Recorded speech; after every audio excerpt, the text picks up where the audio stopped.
साबिक मरकजी वजीर रघुवंश प्रसाद सिंह नहीं रहे। उन्होंने दिल्ली के एम्स में आखिरी सांस ली।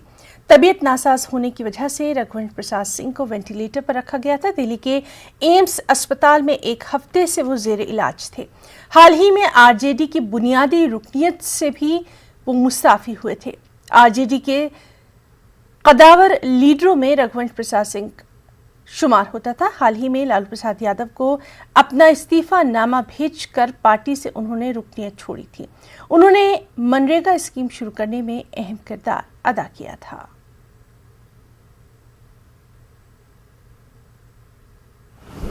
आदरणीय रघुवंश बाबू जी हम सब लोगों के अभिभावक रहे और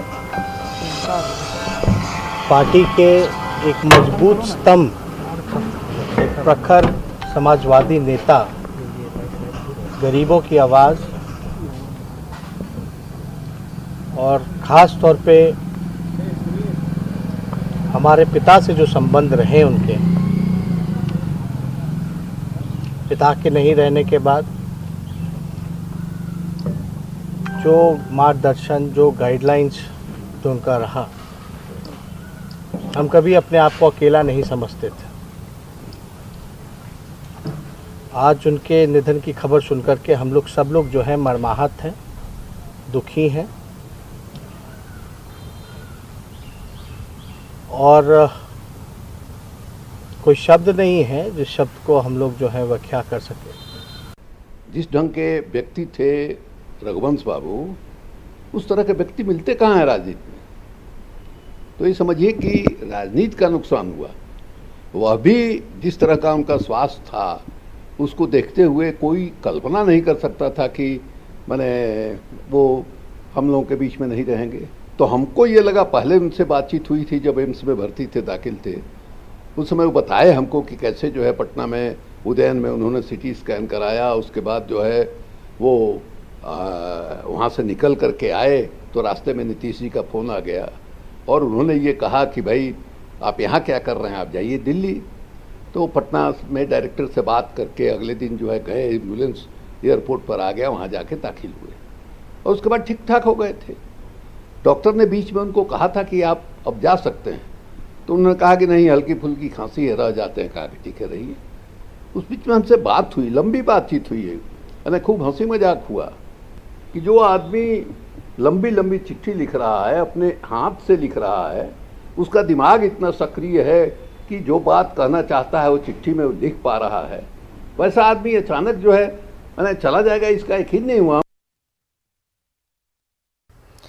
और रघुवंश प्रसाद सिंह के इंतकाल पर लालू ने अपने ट्वीट के जरिए अपने शदीद गम का इजहार किया। अपने ट्वीट में लालू प्रसाद यादव ने लिखा, प्यारे रघुवंश बाबू, ये आपने क्या किया। मैंने परसों ही आपसे कहा था कि आप कहीं नहीं जा रहे हो, लेकिन आप इतना दूर चले गए। अल्फाज नहीं, आप बहुत याद आएंगे।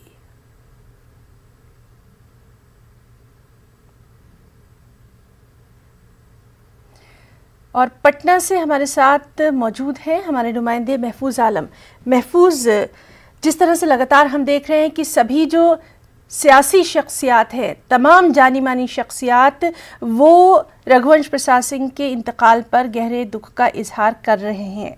हम सभी ये जानते हैं कि सियासत के कदावर लीडरों में उनका शुमार होता था।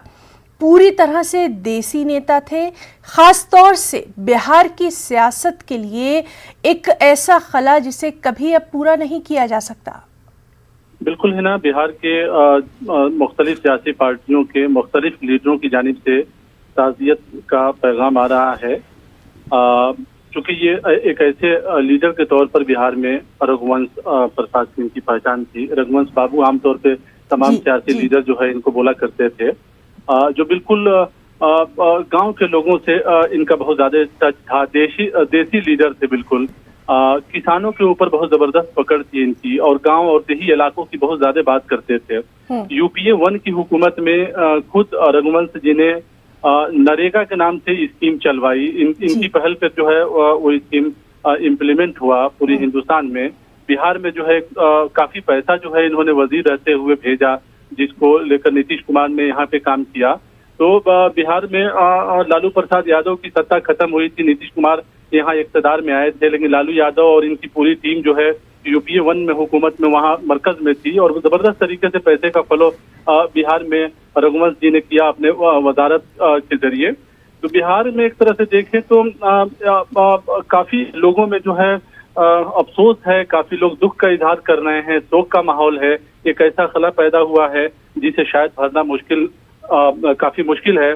कर्पूरी ठाकुर के कैबिनेट से कैरियर शुरुआत रघुवंश जी ने किया था और लगातार एक तरह से कहिए तो 3 दहाइयों पर मुश्तमिल एक शानदार सियासी कैरियर रघुवंश प्रसाद सिंह का रहा है। बेदाग बिल्कुल बेलाग जो है बात करते थे पिछड़ों के बारे में, दलितों के बारे में। आरजेडी के लिए सबसे ज्यादा मुश्किल वक्त, आरजेडी के लिए बेहद मुश्किल वक्त है ये, चूंकि रघुवंश प्रसाद हमेशा लालू प्रसाद यादव के लिए हमेशा खड़े रहे। जब भी पार्टी के साथ या पार्टी के लिए जब भी कोई मुसीबत आई, लालू प्रसाद यादव को कोई मुसीबत आई, तो एक चेहरा जो लालू यादव को दिखाई देता था वो चेहरा रघुवंश प्रसाद सिंह का था और हमेशा वो पार्टी के लिए खड़े रहे, लालू प्रसाद यादव के लिए खड़े रहे, पार्टी को अपनी तरफ से रहनुमाई दिया, हौसला दिया और पार्टी को एक तरह से कहिए अंदर से चलाने की मजबूती के साथ कोशिश की। और जो दूसरे लीडर थे, जो जूनियर लीडर थे इनके, जो इनको देखकर लीडर बने थे, उनको भी हौसला दिया, काफी चीजें जो है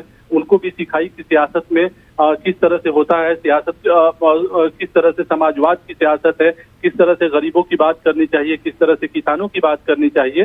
तो महफूज, लेकिन कहीं ना कहीं अपने आखिरी वक्त में वो इस बात से भी बेहद अफसोस में थे कि उन्हीं की पार्टी में उनके जैसे सीनियर लीडर की कहीं ना कहीं कदर नहीं हो रही है।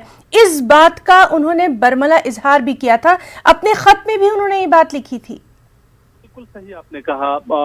जिस तरह से रघुवंश प्रसाद सिंह का सियासी कैरियर रहा है और जितने बड़े लीडरों के साथ उन्होंने काम किया है, खुद उनके कलीग में जो लीडर रहे हैं, लालू प्रसाद यादव हों या दूसरे सियासी लीडर हों, चूंकि रघुवंश प्रसाद सिंह की तमाम सियासी पार्टियों के लीडरों से अच्छी बनती थी, अच्छी दोस्ती थी, किसी से उस तरह की नाराजगी जो है इनकी नहीं रही है खास तौर से।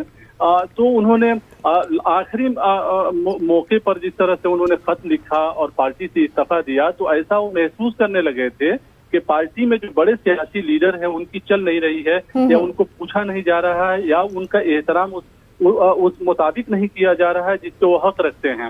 तो जिस तरह से यहाँ बयान आया था, खास तौर से रामा सिंह का मामला, चूंकि वैशाली में रामा सिंह उनके मुखालिफ थे, उनके खिलाफ इंतखाब लड़ते थे।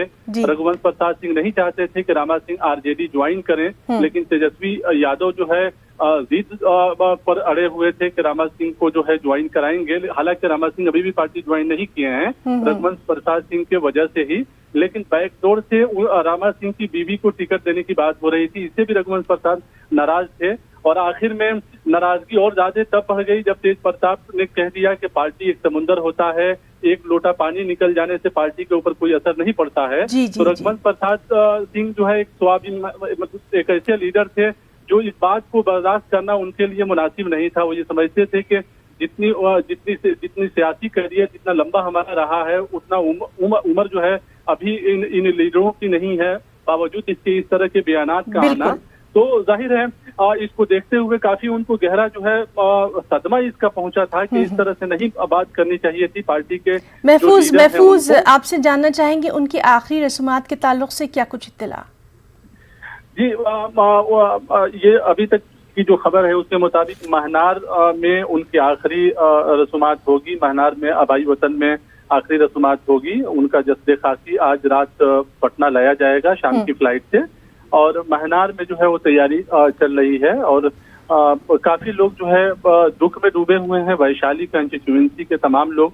और वैशाली में अब इस तरह के लीडर और रघुवंश प्रसाद सिंह जैसे सोच के लीडर शायद जो है न हो चुके। किसानों के लिए जो इन्होंने काम किया है, गरीबों के लिए काम किया है, हमेशा इस बात को लेकर ये लड़ाई जो है लड़ते रहे, चाहे बरसर इक़्तिदार पार्टी किसी की भी रही हो।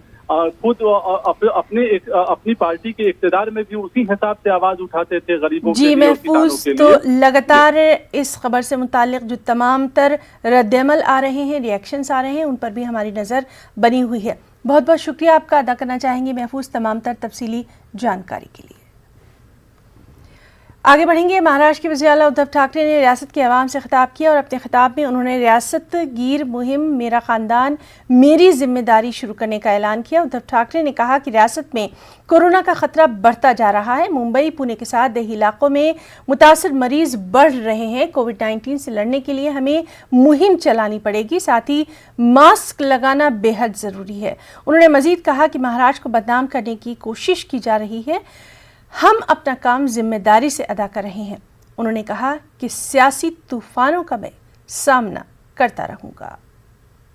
तर मी राजकारणाबद्दल काही बोलणार नाही, पण राजकारणाबद्दल आणि एकूणच महाराष्ट्राच्या बदनामीचा जो काही डाव आखला जातोय त्याच्याबद्दल एकदा मात्र मी जरूर मुख्यमंत्रीपदाचा मास्क हा थोडा वेळ बाजूला ठेवून आपल्याशी बोलणार आहे। त्यातले सुद्धा धोके आणि एकूण ज्या काही गोष्टी आहेत त्या आपल्यासमोर मी नक्की मांडणार आहे। मी बोलत नाही याचा अर्थ असं नाही की माझ्याकडे उत्तर नाही, पण एक मुख्यमंत्री पदाच्या खुर्चीवरती बसलेला आहे, त्याला साजेसं काम आपल्याला करावं लागते। एकूण महाराष्ट्रामध्ये सगळं काही वाताहत झालेले आहे असं नाही आहे। महाराष्ट्र सरकार याही प्रतिकूल परिस्थितीमध्ये, मग ते पूर्व विदर्भातील पूर परिस्थिती असेल, निसर्ग चक्रीवादळाचा फटका असेल, मधल्या काळात अघोषित एक वादळ मुंबईमध्ये येऊन गेलं म्हणजे निसर्गाचं। और शिवसेना ने बीजेपी पर सख्त तनकीद की है। शिवसेना के तर्जुमान सामना में शाह इदारिये में महाराष्ट्र बीजेपी पर सख्त हमला किया गया। इदारिये के मुताबिक मुंबई की अहमियत को कम करने के लिए पूरी प्लानिंग के साथ कोशिशें की जा रही हैं। मुंबई की लगातार बदनामी इसी कोशिश का नतीजा है। इदारिये में सवाल उठाया गया कि कुछ नामनहाद लोगों को आगे करके मुंबई को बदनाम करने के पीछे आखिर किसका हाथ है, इन लोगों को कहां से शय मिल रही है। साथ ही अपील की गई कि महाराष्ट्र के भूमि पुत्रों को एक हो जाना चाहिए। ये एक मुश्किल दौर है महाराष्ट्र के लिए।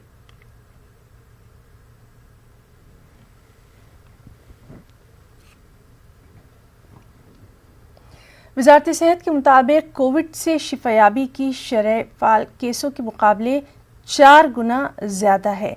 इसी दौरान मरकज़ी हुकूमत ने अस्पतालों में कोविड मरीजों के लिए बिस्तरों की दस्तयाबी और इलाज की मुनासिब सहूलत को यकीनी बनाने पर जोर दिया है। गुज़िश्ता 24 घंटों के दौरान मुल्क में कोरोना के 94,372 नए मरीजों की तस्दीक हुई है। इसी अरसे के दौरान कोविड-19 से 1,114 मरीज फौत हुए हैं। मुल्क में फिलहाल 9,73,175 कोविड मरीजों का इलाज चल रहा है। यूपी में लॉकडाउन पूरी तरह से खुल चुका है। पहले हफ्ते में 2 दिन शनिचर और इतवार को लॉकडाउन का निफाज ज़रूर था। इसके बाद सिर्फ इतवार को ही लॉकडाउन रहा, लेकिन आज से हुकूमत ने पूरी तरह से यूपी को खोल दिया है। कोरोना की रफ्तार भी लगातार बढ़ती जा रही है। कानपुर के एक चौराहे से अनलॉक का जायजा लिया हमारे साथी संदीप सविता ने। आज से पूरी तरह से अनलॉक हो चुका है।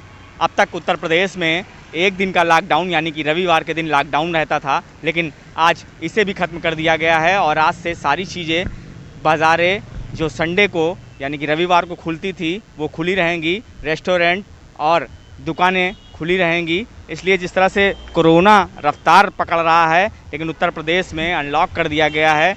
देख सकते हैं सड़कों पर किस तरह से लोगों की आवाजाही है, लोग आ जा रहे हैं और भीड़ नज़र आ रही है। लेकिन जिस तरह से रफ्तार पकड़ी है कोरोना ने, वो भी एक चिंता का विषय है और लोगों को उनकी गाइडलाइनों का पालन करना ज़रूरी है, जिससे कोरोना से बचाव किया जा सके। लेकिन अब देखना होगा कि आने वाले दिनों में किस तरह से कोरोना को काबू करने के लिए और कदम उठाए जाते हैं। कानपुर से संदीप सविता, न्यूज़ 18 उर्दू।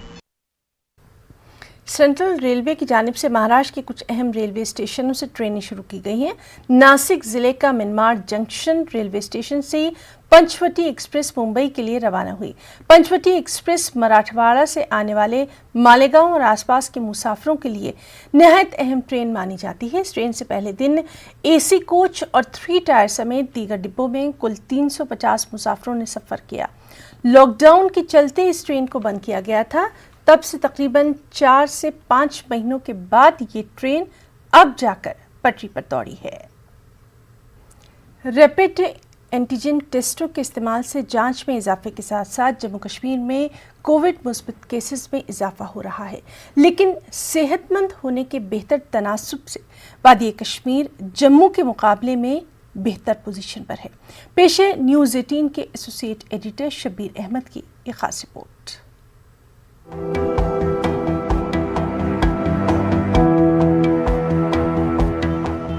जम्मू कश्मीर हुकूमत कुछ अरसे से बहुत सारे इलाकों में ज्यादा जांच कर रही है और रैपिड एंटीजन टेस्टिंग बड़े पैमाने पर इस्तेमाल की जा रही है। खासतौर पर सर्विस फराहम करने वालों और ज्यादा मुतासरा इलाकों में टेस्टिंग का दायरा वसी किया गया है।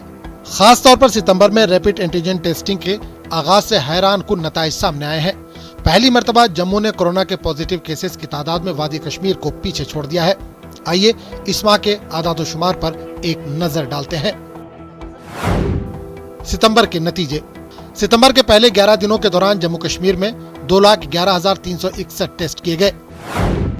इनमें 13,014 अफराद कोविड मुस्बत पाए गए। मुस्बत फीसद 6.15 रहा। जम्मू कश्मीर में गुज़िश्ता 11 दिनों में औसतन 1,183 अफराद मुस्बत पाए गए। इससे यह बात सामने आती है कि शुरुआती 11 दिनों में जम्मू कश्मीर में ज्यादा मुस्बत मामले सामने आए। जम्मू डिवीजन में 6,894 मुस्बत केसेस, जबकि वादी कश्मीर में 6,120। इसका मतलब यह है कि सितंबर के दौरान कश्मीर के मुकाबले जम्मू में पहली बार ज्यादा अफराद मुस्बत आए।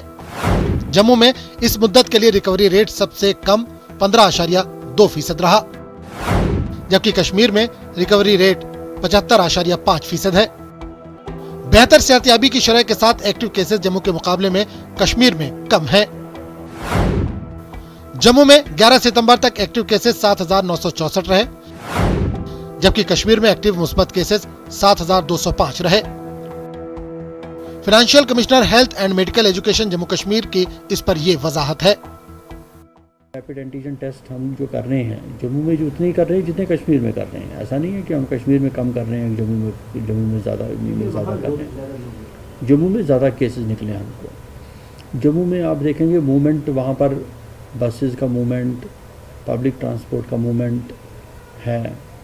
बाहर से जो लोग आते हैं वो भी काफ़ी तादाद में आते हैं, तो उस वजह से भी ये एक रीज़न हो सकता है। तो हम जो पोजीशन देख रहे हैं कि जम्मू में जो पोजीशन कश्मीर में आज से 1.5 महीना 2 महीना पहले थी, तो आज वहाँ है।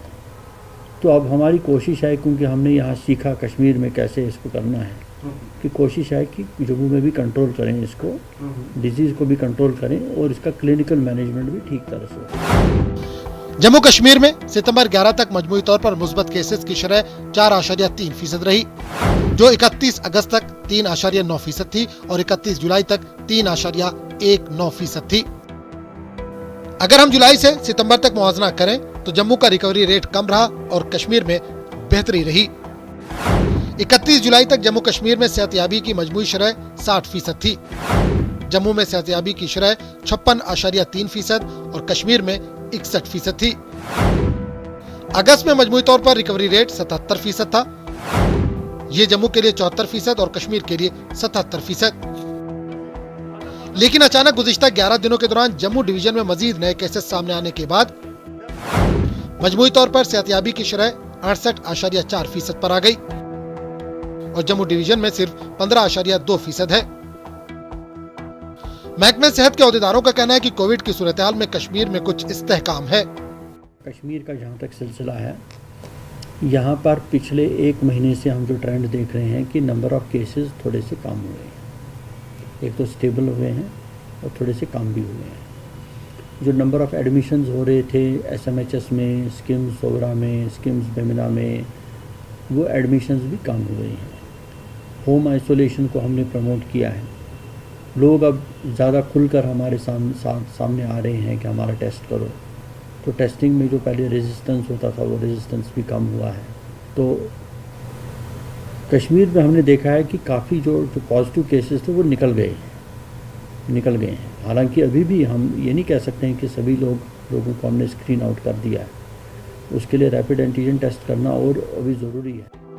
अगर हम मजमूई तौर पर मुस्बत मामला देखें तो 11 सितंबर तक जम्मू कश्मीर में 50,712 मामलात में से 35,037 मामला यानी 69% मुस्बत केसेस कश्मीर से हैं। लेकिन जम्मू के मुकाबले में एक्टिव मामला कश्मीर में कम है।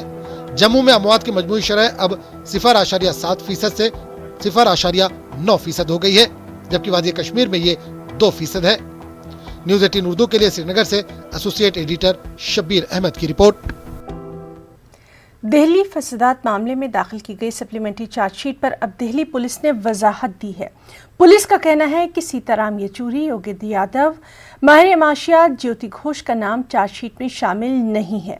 पुलिस के मुताबिक ये मामला अभी अदालत में जेर गौर है। पुलिस का कहना है कि एक मुलजिम ने तीनों शख्सियात का नाम लिया था। सीए मुखालिफ मुजाहरों में शिरकत और खिताब का तीनों पर इल्जाम है। पुलिस ने कहा कि किसी मुलजिम के बयान पर एक शख्स को मुलजिम नहीं ठहराया जा सकता। झारखंड के हजारीबाग की तालिबा कत्ल मामले में रांची के सामाजिक कारकुन शमीम अली ने इल्जाम लगाया कि पुलिस ने कार्रवाई की यकीन दहानी कराई है, लेकिन पुलिस के जरिए ईमानदाराना रवैया नहीं अपनाया जा रहा और मुलजिमीन को बचाने की कोशिश की जा रही है।